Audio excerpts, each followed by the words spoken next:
प्रिय विद्यार्थियों, शिक्षा मनोविज्ञान का अध्ययन करने के उपरांत बाल विकास का महत्वपूर्ण पोर्शन, जिसे अभिवृद्धि और विकास, वृद्धि और विकास, अंग्रेजी में ग्रोथ और डेवलपमेंट के नाम से जानते हैं, उसका अध्ययन करेंगे। इसमें 4-5 वीडियो बनेंगे। सबसे पहले हम लोग देखेंगे आज ग्रोथ और डेवलपमेंट किसे कहते हैं, अभिवृद्धि और विकास किसे कहते हैं, वृद्धि किसे कहते हैं, विकास किसे कहते हैं, इसमें अंतर क्या होता है तथा इसके सिद्धांत क्या होते हैं। अगले वीडियो में हम लोग देखेंगे उसकी अवस्थाओं के बारे में। सबसे पहले शैशवावस्था, फिर बाल्यावस्था, फिर किशोरावस्था, फिर प्रौढ़ावस्था, और उसमें शारीरिक विकास, मानसिक विकास, बौद्धिक विकास, इन सारी चीजों का देखेंगे। सबसे पहले आज हम लोग थोड़ा सा देखें कि अभिवृद्धि और विकास क्या होता है। दो चीज है इसमें, अभिवृद्धि व विकास। इसमें पहला है अभिवृद्धि।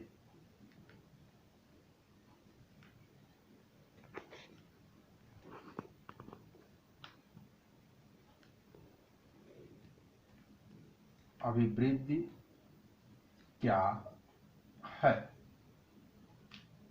वास्तव में अभिवृद्धि क्या है, किसे अभिवृद्धि कहते हैं? जब बात अभिवृद्धि और विकास का आता है तो एक सामान्य भाषा में अभिवृद्धि और विकास का प्रयोग एक ही अर्थ में कर दिया जाता है। अमुक बालक तो बहुत लंबा हो गया, अमुक बालक बहुत अच्छे से बात करता है। लेकिन जब हम मनोविज्ञान में इसका बात करते हैं तो अभिवृद्धि अलग है, जिसके लिए अंग्रेजी का शब्द ग्रोथ प्रयोग किया जाता है, और डेवलपमेंट अलग है, जिस विकास अलग है, जिसके लिए अंग्रेजी का शब्द डेवलपमेंट प्रयोग किया जाता है। सबसे पहले हम लोग थोड़ा सा अभिवृद्धि को देखने की, अभिवृद्धि क्या है। अभिवृद्धि के बारे में कहा जाता है शरीर के आकार, शरीर के आकार, भार में होने वाला चेंज अभिवृद्धि है। अभिवृद्धि है। शरीर के आकार और भार में होने वाला परिवर्तन अभिवृद्धि कहलाता है। एक विचारक आते हैं सोरेनसन महोदय, सोरेनसन, ये मनोवैज्ञानिक हैं, और इन्होंने कहा कि बालक के शरीर के आकार और भार में होने वाला परिवर्तन अभिवृद्धि के नाम से जाना जाता है, जिसको नापा और तौला भी जा सकता है। नापना और तौला जाना। जैसे आप सामान्य भाषा में समझ लें कि हड्डी बढ़ रहा है या बालक की लंबाई बढ़ रही है, अर्थात उसका आकार बढ़ रहा है, उसको हम नाप सकते हैं। 2 इंच, 3 इंच, 4 इंच, 10 इंच। भार बढ़ रहा, वजन 2 किलो का था, 4 किलो का हो गया, 6 किलो का हो गया, 8 किलो का हो गया, उसको भी हम तौल सकते हैं। तो जब भी शरीर के आकार और भार में होने वाले परिवर्तन को हम नाप और तौल सकते हैं, जो भी परिवर्तन शरीर में हो रहा है जिसको हम नाप सकते हो, तौल सकते हो, तो उस प्रकार के परिवर्तन को हम अभिवृद्धि के नाम से जानेंगे। और सोरेनसन महोदय ने भी यही कहा कि बालक के शरीर के या हड्डियों के आकार और भार में होने वाले परिवर्तन को हम अभिवृद्धि के नाम से जानते हैं। जबकि उसी में एक दूसरा पक्ष है विकास का।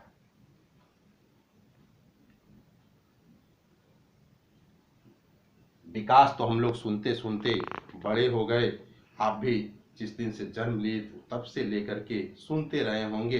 वास्तव में विकास के लिए अंग्रेजी का शब्द डेवलपमेंट प्रयोग किया जाता है, और विकास व्यवहार में होने वाला परिवर्तन है। व्यवहार में होने वाला चेंज है। जब भी व्यवहारों में परिवर्तन होता है और जिसको हम देखकर केवल अनुमान लगाते हैं तो उसे हम विकास के नाम से जानते हैं। अर्थात इसको तौल नहीं सकते, इसके लिए कोई पैमाना नहीं है, इस पे अनुमान इसको लगाया जाता है। एक विचारक हरलाक महोदय आते हैं, मनोवैज्ञानिक हरलाक महोदय आते हैं, और हर्लॉक महोदय ने कहा कि विकास में अभिवृद्धि के गुण निहित होते हैं, अर्थात विकास में प्रौढ़ा अवस्था का गुण निहित होता है। बालक जन्म से लेकर के मृत्यु तक अविराम गति से बालक का विकास होता रहता है। उसमें कहीं से भी ये नहीं कहा जा सकता है कि केवल एक अवस्था तक विकास हुआ, नहीं। जिस दिन से माँ के गर्भ में बालक आया उस दिन से लेकर के और जिस दिन उसकी मृत्यु नहीं हो जाएगी उस दिन तक विकास की प्रक्रिया अविराम गति से चलती रहेगी। उस प्रक्रिया में अभिवृद्धि भी सम्मिलित है, अर्थात अभिवृद्धि के भी गुण विकास की प्रक्रिया में सम्मिलित है। हाँ, विकास व्यवहारों में होने वाले परिवर्तन को कहते हैं, जिसको केवल अनुमान के द्वारा ही हम जान सकते हैं, जिसको केवल देख करके ही हम जान सकते हैं। सामान्यतः विकास को नाप और तौल नहीं सकते, उसके लिए कोई नापने और तौलने का पैमाना नहीं है, जिस तरह से कि अभिवृद्धि को नाप और तौल सकते हैं। उसके बाद आता है कि वास्तव में इन दोनों में मूलभूत अंतर क्या है, अभिवृद्धि और विकास में अंतर क्या है, क्या अंतर है, दोनों में अंतर क्या है। अंतर, अभिवृद्धि और विकास में क्या अंतर है, तो मोटा मोटी 2-3 पॉइंट में हम लोग जान लेंगे कि अभिवृद्धि और विकास में क्या अंतर है। अभिवृद्धि का क्षेत्र संकुचित है जबकि विकास का क्षेत्र बृहद है। पहला अंतर ये हो गया। अभिवृद्धि गुणात्मक परिवर्तन है जबकि विकास परिमाणात्मक परिवर्तन है। तीसरा अंतर यह है कि वास्तव में अभिवृद्धि की एक सीमा है, एक निश्चित आयु तक ही अभिवृद्धि या वृद्धि हो सकती है, लेकिन विकास का कोई सीमा नहीं है, वह जन्म से शुरू होकर मृत्यु तक चलता रहता है। और सबसे बड़ा अंतर यह है कि अभिवृद्धि में विकास निहित है लेकिन विकास पूर्णतया निहित नहीं है, लेकिन विकास में अभिवृद्धि पूर्णतया निहित है। विकास में ही अभिवृद्धि निहित है। कहीं न कहीं ये मुख्य रूप से इन दोनों में अंतर पाए जाते हैं।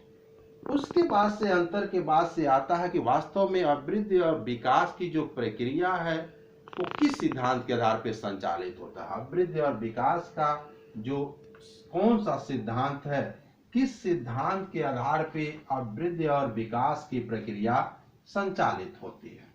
तो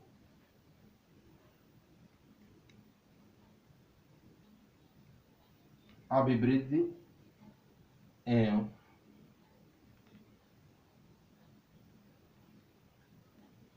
विकास के सिद्धांत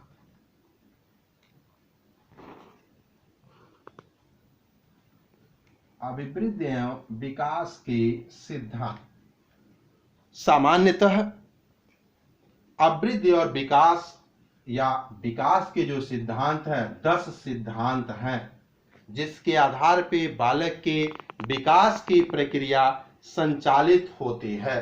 नंबर 1 है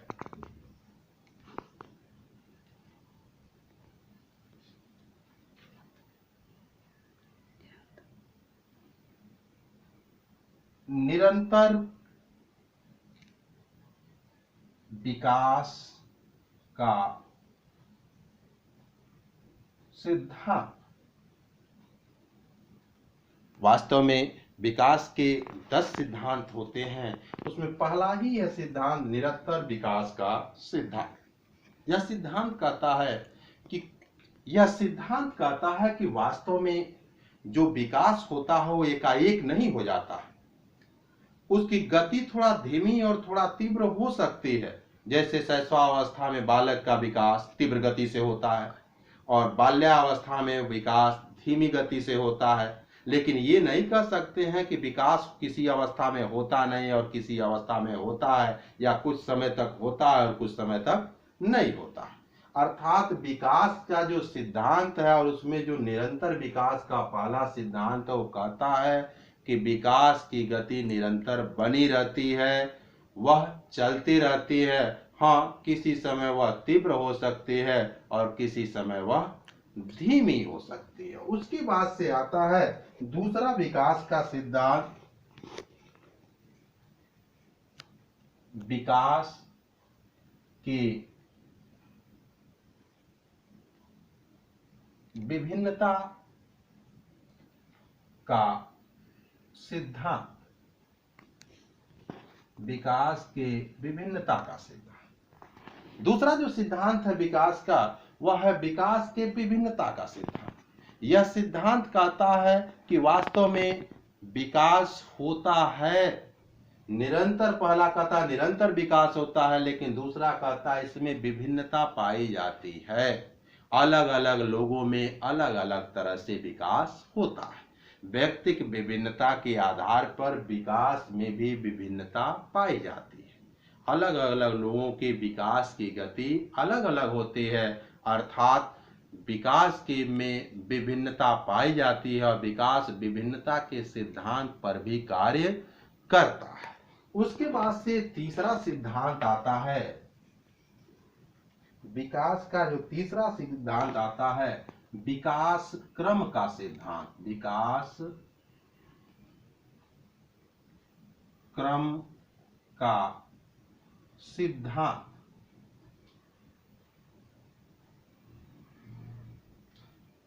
तीसरा सिद्धांत जो है विकास क्रम का सिद्धांत, यह सिद्धांत कहता है कि वास्तव में विकास में एक क्रम होता है। ऐसा नहीं है कि पैर की ओर से ही विकास हो जाए, नहीं, एक क्रम है। अगर मनुष्य जात में पैदा हुए हैं तो सर से पैर की ओर धीरे धीरे धीरे धीरे विकास होता है, मस्तनोमुखी विकास होता है। उसमें एक क्रम है उस विकास का, बिना क्रम के नहीं विकास होता है। जिस कुल में आप पैदा हुए हैं, कुल से तात्पर्य जिस वर्ग में मनुष्य जात में पैदा हुए हैं तो उस तरह से विकास होगा, पशु जात में पैदा हुए हैं तो उसके हिसाब से पैदा होगा। ऐसा नहीं है कि विकास का कोई क्रम नहीं होता है, कोई सिद्धांत नहीं होता है। सामान्यतः विकास का एक क्रम या एक सिद्धांत होता है, और मनुष्य में या बालक में तो विकास का सिद्धांत ये है कि सबसे पहले मस्तिष्क का विकास होता, फिर उसी क्रम से अंतुगत्वा पैर या नीचे की ओर विकास की प्रक्रिया चलती है। उसके बाद से चौथा है विकास का जो चौथा सिद्धांत है विकास दिशा का सिद्धांत, विकास दिशा का सिद्धांत। अर्थात विकास की एक दिशा होती है, एक दिशा होती है और उसी हिसाब से विकास की प्रक्रिया चलती रहती है। सामान्यतः विकास का एक दिशा होता है, जिस दिशा के आधार पे भी विकास का क्रम चलता रहता है। ऐसा नहीं है कि बिना दिशा के अपने आप वो कर्व के तरह से विकास चलेगा, नहीं, एक दिशा में एक सीधा दिशा के हिसाब से विकास का सिद्धांत चलता है। चौथा के बाद से आता है पांचवा सिद्धांत, नीचे नहीं लिखा जा सकता है, थोड़ा सा ऊपर लिखते हैं ताकि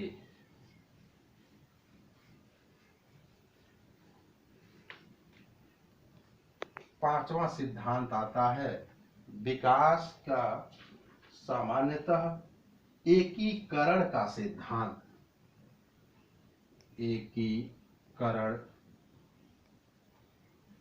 का सिद्धांत। यह विकास का पांचवा सिद्धांत है और वास्तव में जो बालक का विकास होता है वह संयुक्त रूप से होता है। ऐसा नहीं है कि हाथ बहुत लंबा हो गया, मुंह बहुत छोटा हो गया, सर बहुत बड़ा हो गया और पैर बहुत छोटा हो गया, नहीं, एकीकरण के सिद्धांत के हिसाब से विकास बालक का होता है। प्रत्येक चीज में संतुलन होता है। शरीर का जब डेवलपमेंट और ग्रोथ होता है तो उसमें एकीकरण का सिद्धांत पाया जाता है। जिस हिसाब से सर्व का विकास होगा, बुद्धि का विकास होगा, उसी तरह से हाथों का विकास, उसी तरह से शरीर का विकास होगा। अर्थात इसमें एकीकरण का सिद्धांत पाया जाता है, एक साथ सबका विकास होता रहता है। उसके बाद से आता है छठवां 6 नंबर परस्पर संबंध का सिद्धांत। परस्पर संबंध का सिद्धांत, अर्थात जो विकास होता है, अभिवृद्धि और विकास होता है, वो सब चीजें शरीर में जो भी अभिवृद्धि और विकास होता है वो सभी एक दूसरे से संबंधित होते हैं। अलग अलग विकास नहीं होता है, सब एक साथ मिल करके विकास होता है। ऐसा नहीं है कि हाथ का अलग विकास हो रहा है, पैर का अलग विकास हो रहा है, स्टमक का अलग विकास हो रहा है, सर का अलग विकास हो रहा है, सबके लिए अलग अलग प्रक्रिया नहीं, ये परस्पर एक दूसरे से संबंधित होते हैं और सबका विकास एक साथ चलता रहता है। उसके बाद से 7वां आता है वैयक्तिक विभिन्नताओं, वैयक्तिक विभिन्नताओं का सिद्धांत।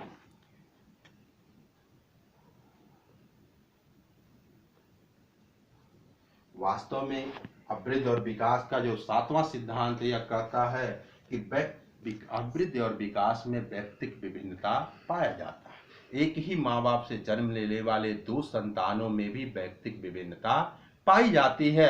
और उतना ही नहीं, जुड़वा 2 भाई एक साथ पैदा होते हैं, उसमें भी वैयक्तिक विभिन्नता उसके अभिवृद्धि और विकास में पाई जाती है। कहने का तात्पर्य यह है कि अभिवृद्धि और विकास का 7वां जो सिद्धांत वह कहता है कि अभिवृद्धि और विकास का प्रक्रिया वैयक्तिक विभिन्नता के हिसाब से संचालित होता है।